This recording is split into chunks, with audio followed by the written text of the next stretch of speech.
la parole aux écrivains dans le cadre de notre cercle Le Rendez-vous Rive Gauche avec aujourd'hui Éric Emmanuel Schmitt. Bonjour Éric Emmanuel. Bonjour. Merci d'avoir accepté mon invitation. Je suis vraiment ravie. Je souhaitais vous accueillir aujourd'hui, ou accueillir plutôt l'homme musicien, c'est-à-dire Éric Emmanuel Schmitt.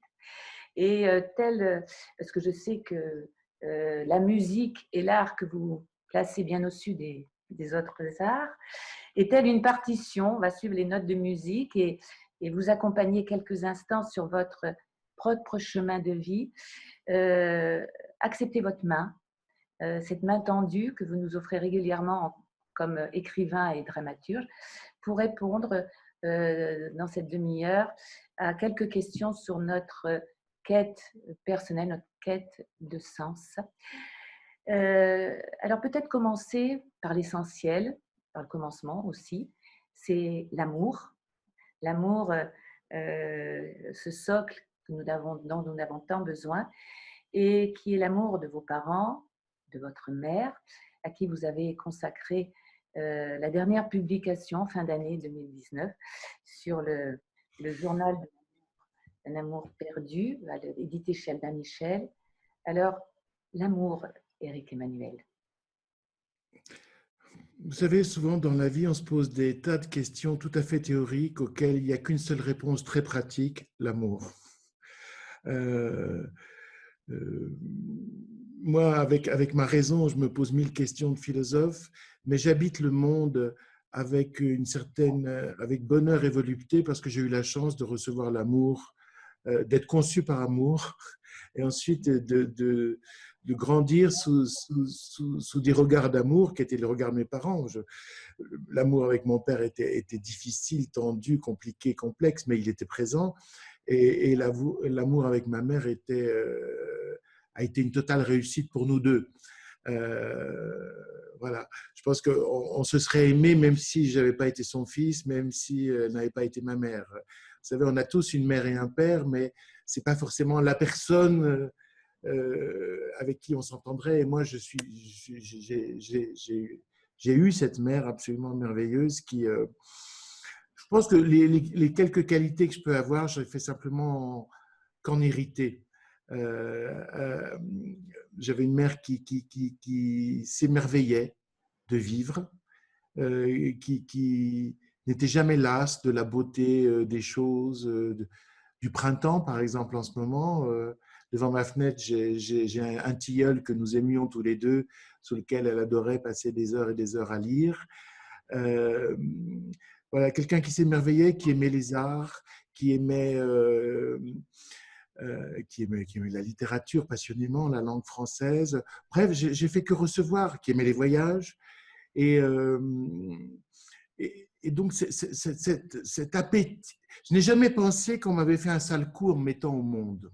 Vous voyez, ce que pensent quand même beaucoup d'intellectuels, particulièrement français, euh, depuis les années 50, comme si la vie était vraiment un sale cadeau qu'on leur avait fait, puisqu'elle était absurde, puisqu'elle était délimitée, pas forcément brève, mais toujours délimitée.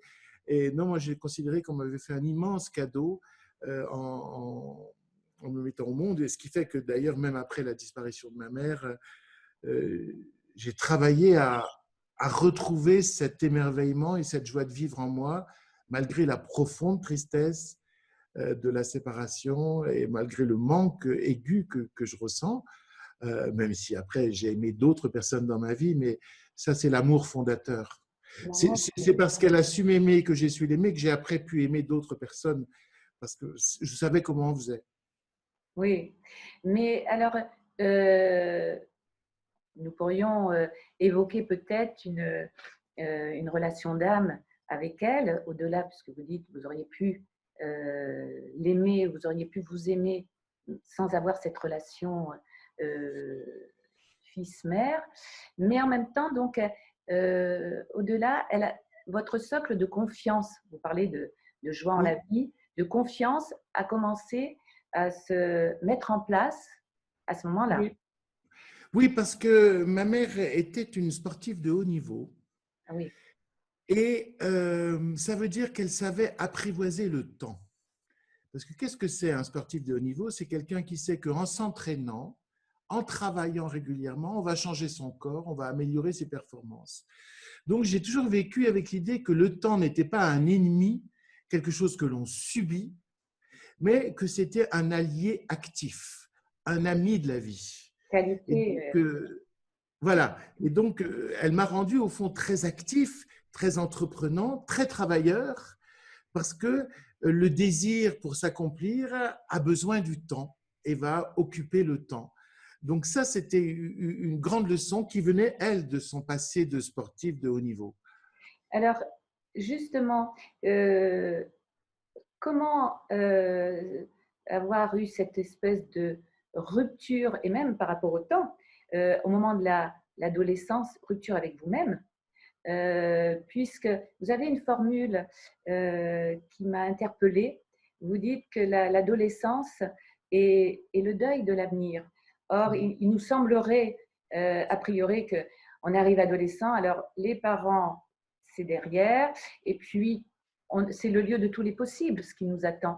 Et là, paradoxalement, avec cette confiance qui était déjà en germe, déjà installée, il y a eu une forme de rupture avec vous. Pas avec votre mère, bien évidemment. Oui, mais c'est-à-dire que je ne suis pas d'accord avec la façon traditionnelle de décrire l'adolescence comme effectivement, ça y est, l'ouverture à la vie réelle, grâce aussi à la sexualité, à la socialité qui change, etc., etc.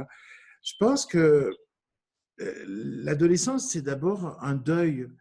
Le deuil de, pas seulement le deuil de l'enfance, parce que l'enfance, ce n'est pas forcément une valeur en soi, mais c'est le deuil de tous les possibles qu'on avait fomentés dans son enfance. C'est-à-dire, moi, quand j'étais petit, je m'imaginais 1000 métiers.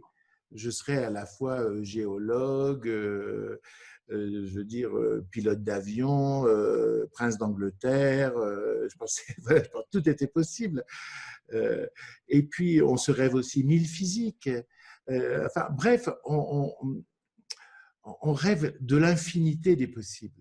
Et tout d'un coup, l'adolescence, c'est le rétrécissement des possibles vers la réalité. C'est-à-dire que on n'aura pas 1000 corps, on aura celui-là, il va falloir faire avec.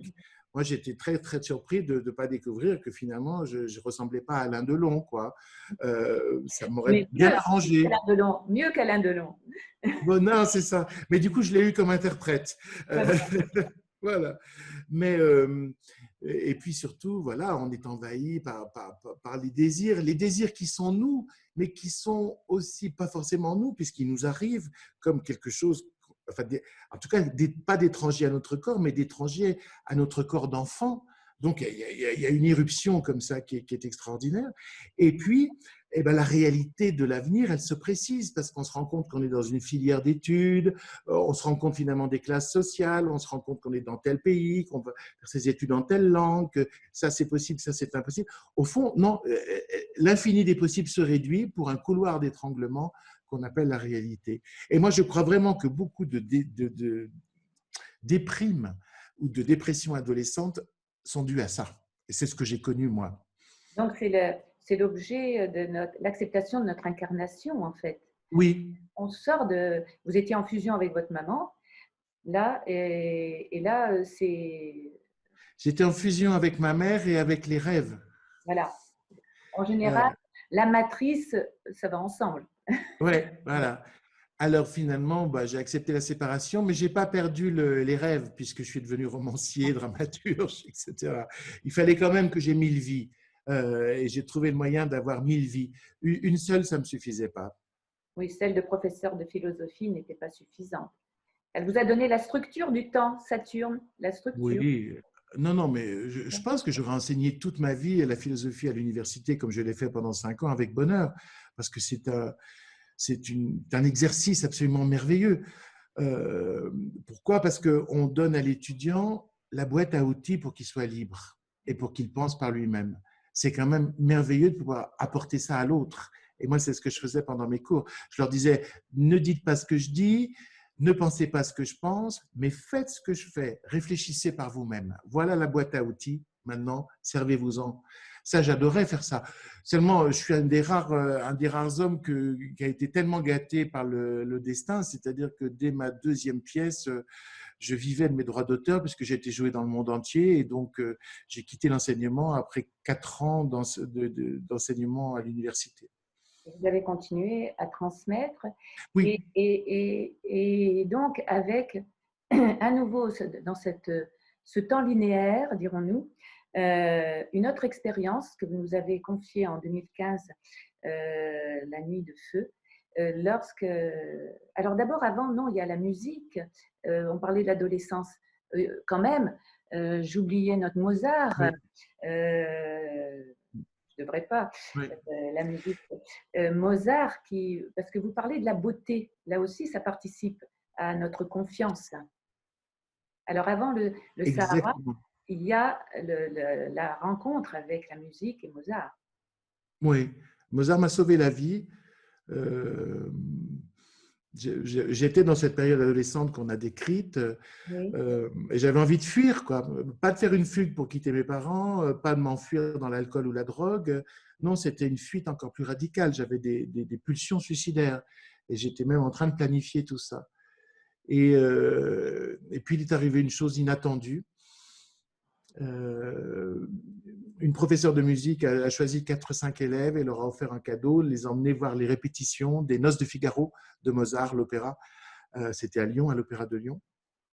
Et, euh, et pendant cette répétition, tout d'un coup, voilà, une femme s'est mise à chanter. Et en 4 minutes et demie, le temps du morceau, j'étais guéri. J'étais guéri de mes envies suicidaires, j'étais guéri de mon mal de vivre, parce que c'était la guérison par la beauté. La beauté soigne, la beauté donne des raisons de vivre. Euh, et je me suis dit, ah non, s'il y a des choses comme ça sur Terre, je reste. D'ailleurs, c'est toujours pour ça que je suis là, hein, pour découvrir tout ce qui est beau. alors, mais la beauté nous sauve. Alors cette beauté, c'est celle qui touche l'âme, justement, ce qu'il y en a au plus proche de nous, notre essence même, je dirais. Euh, alors peut-être la musique plus, parce qu'il y a une vibration, on est dans une vibration qu'un paysage ou un texte. Non, non, je pense que chacun de nous a des expériences multiples de la beauté.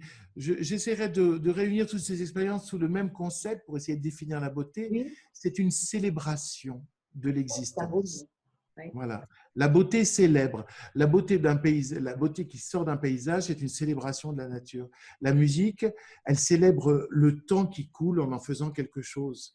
La littérature, elle célèbre la complexité du cœur humain, des êtres, en nous faisant rentrer à l'intérieur du labyrinthe de la psyché.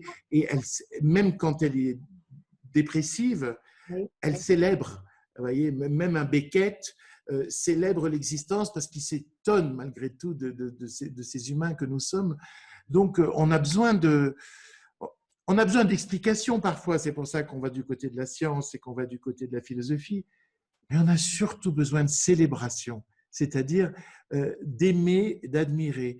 Et l'art, c'est ce qui nous donne constamment à aimer et à admirer. Moi, quand j'ai vécu tout d'un coup cette expérience de saisissement, de ravissement même dans tous les sens du terme, par la musique de Mozart, euh, ce qui m'était rendu, c'était le désir de vivre. Parce que qu'est-ce que c'est la dépression? C'est la mort du désir. Et mes désirs étaient morts. Et tout d'un coup, cette beauté qui venait me déranger, me bouleverser, me gêner d'abord et ensuite m'éblouir, elle me guérissait de la dépression en me redonnant le désir d'être là. Donc, une présence au monde. On a, Oui, on a l'impression d'appartenir au monde. Hein. Et exactement. on revient à l'amour. Peut-être que ça, vous parlez de concert, parce qu'on parle de musique, par exemple. Quand c'est arrivé souvent à plusieurs personnes, quand on écoute de la musique, on a l'impression qu'on peut aimer son voisin qu'on ne connaît pas, on peut aimer l'autre, parce que Oui. on grandit quelque part dans notre humanité. Je trouve, je trouve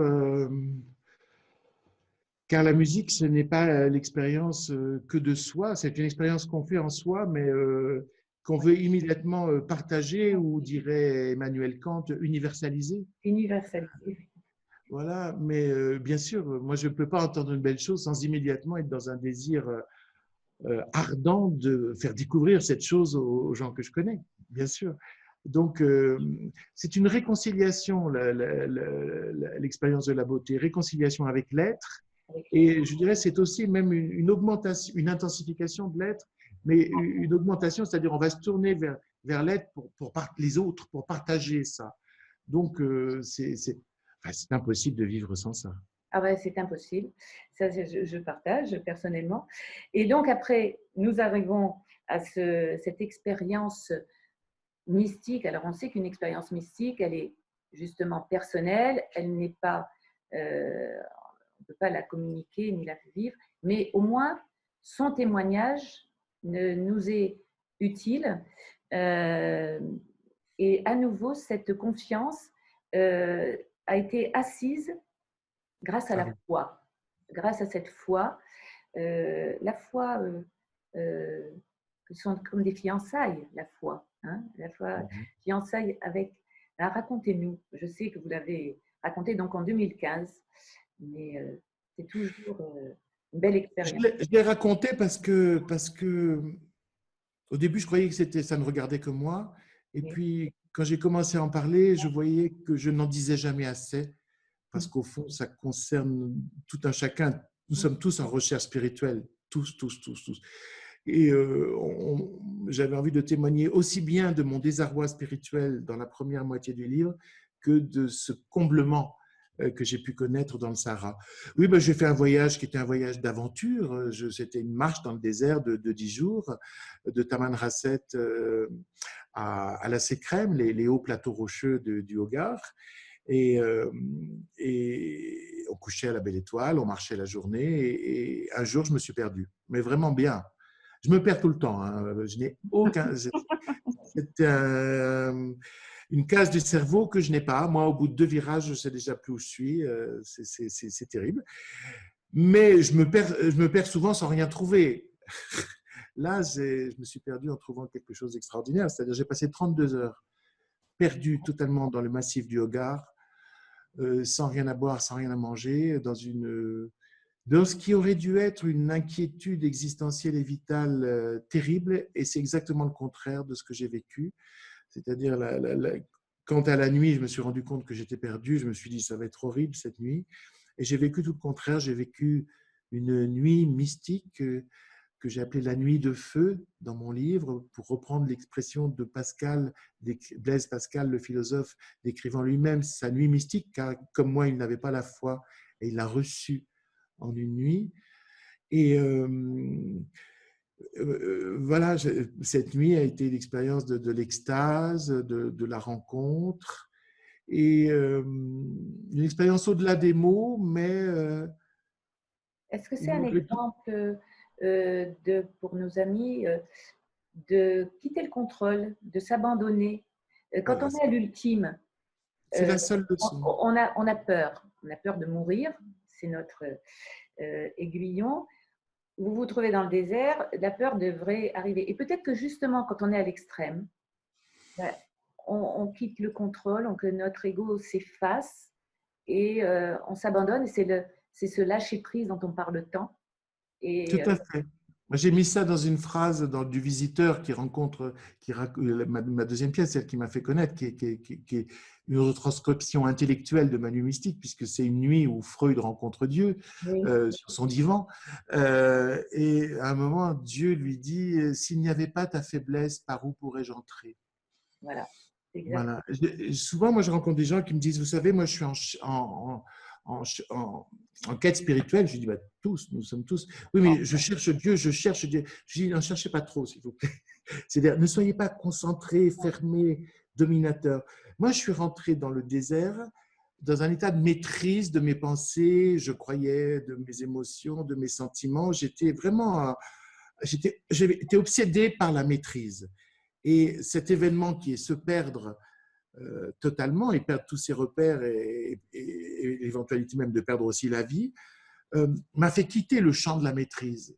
Et il y avait enfin des failles par où la lumière pouvait passer. Vous voyez? Et donc, il ne faut pas chercher, en tout cas si on cherche Dieu, il ne faut pas le chercher volontairement, activement, d'une façon dominante.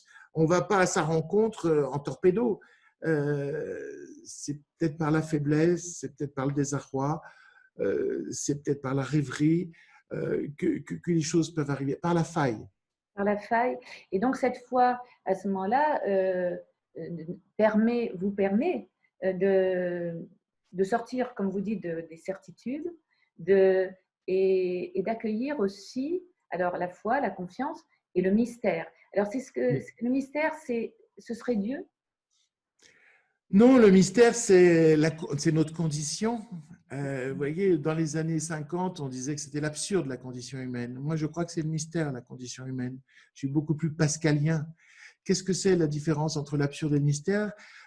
L'absurde, c'est décréter qu'il n'y a pas de sens. Notre vie n'a pas de sens. Nous sommes des agrégats d'atomes formés par le hasard.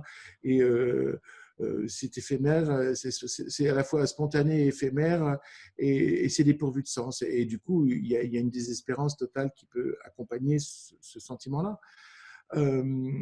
Moi, le mystère, c'est pas du tout ça. Le mystère, c'est la promesse du sens. Mais ce n'est pas la connaissance. Depuis que j'ai la foi, je ne sais rien de plus, car croire, ce n'est pas savoir.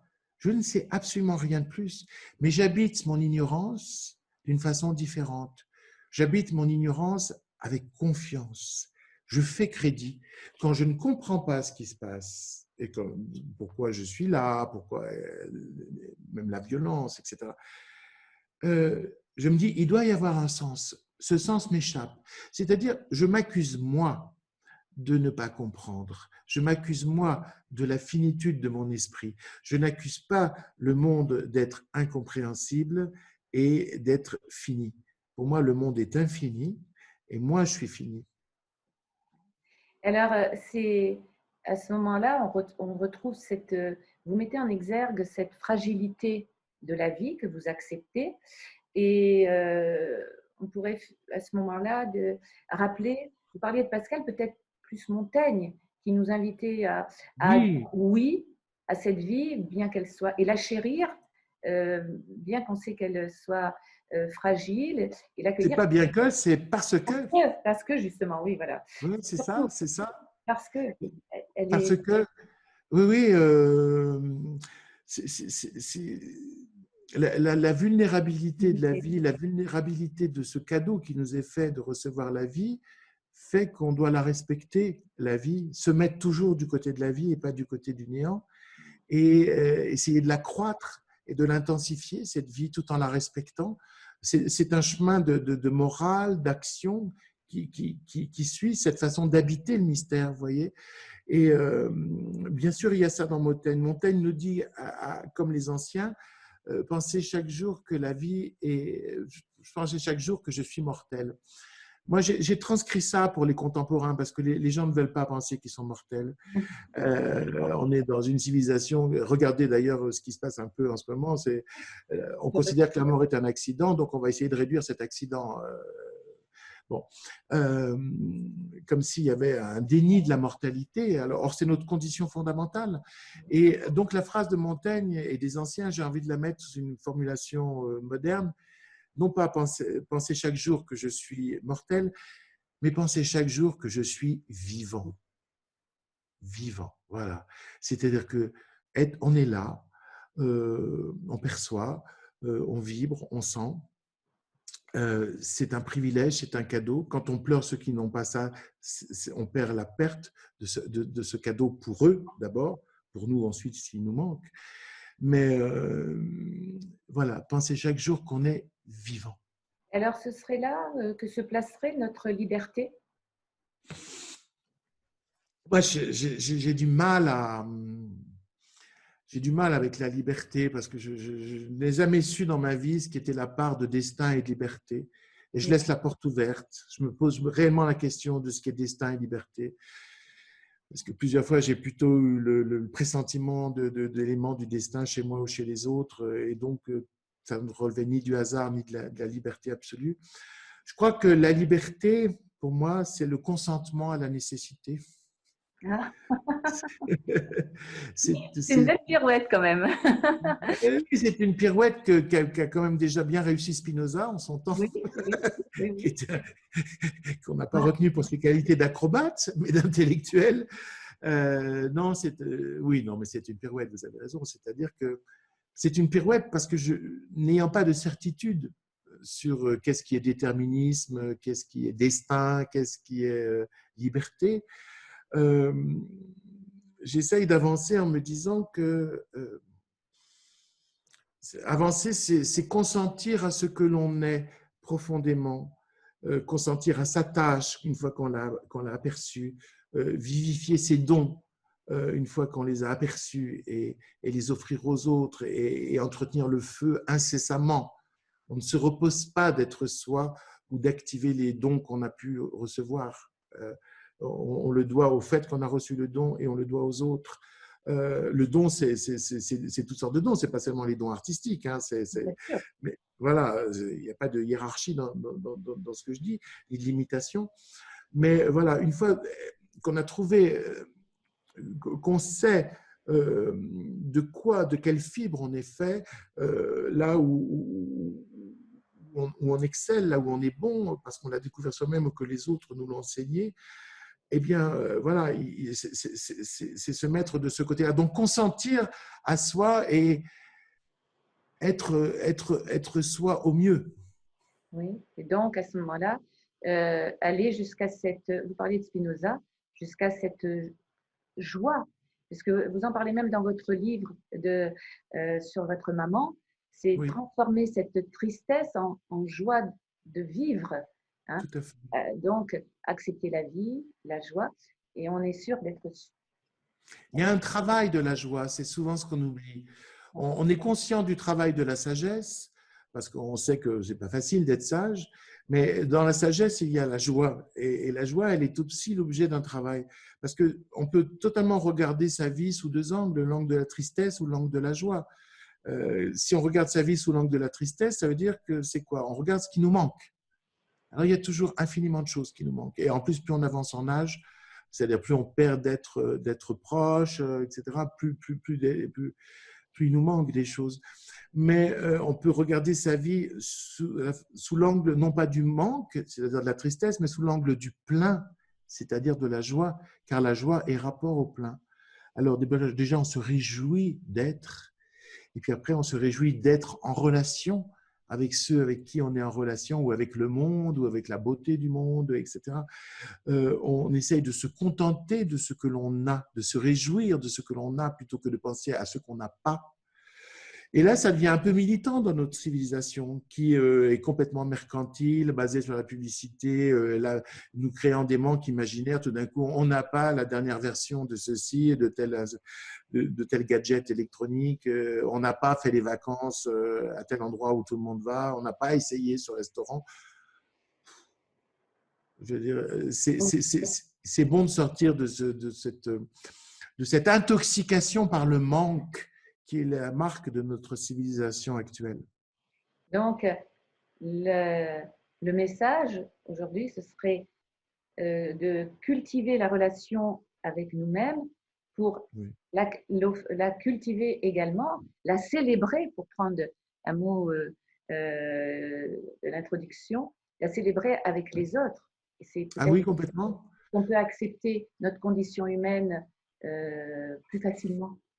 Oui, mais de toute façon, j'ai même du mal à dissocier le soi-même et la relation à l'autre. Oui. Parce que moi, par exemple, je ne peux pas me penser indépendamment du fait que j'ai un certain type de relation avec les autres, que j'ai fait telle promesse à telle personne d'être là, d'être un ami ou un amant fidèle, ou euh, d'être un partenaire de travail fidèle, etc. Je veux dire, on est fait de ces promesses qui sont complètement et qui nous constituent puisqu'elles sont notre relation à l'autre. Les dons qu'on peut avoir éventuellement en soi, ils sont aussi liés aux autres. Moi, je sais que je sais raconter des histoires, mais je veux dire, c'est pas à moi que je les raconte, c'est aux autres. Donc c'est quelque chose de vivant et que j'essaye de faire le mieux possible pour respecter le don et pour respecter l'autre et puis pour créer de la vie. Donc, on peut difficilement le dissocier, de lui en soi, du en relation.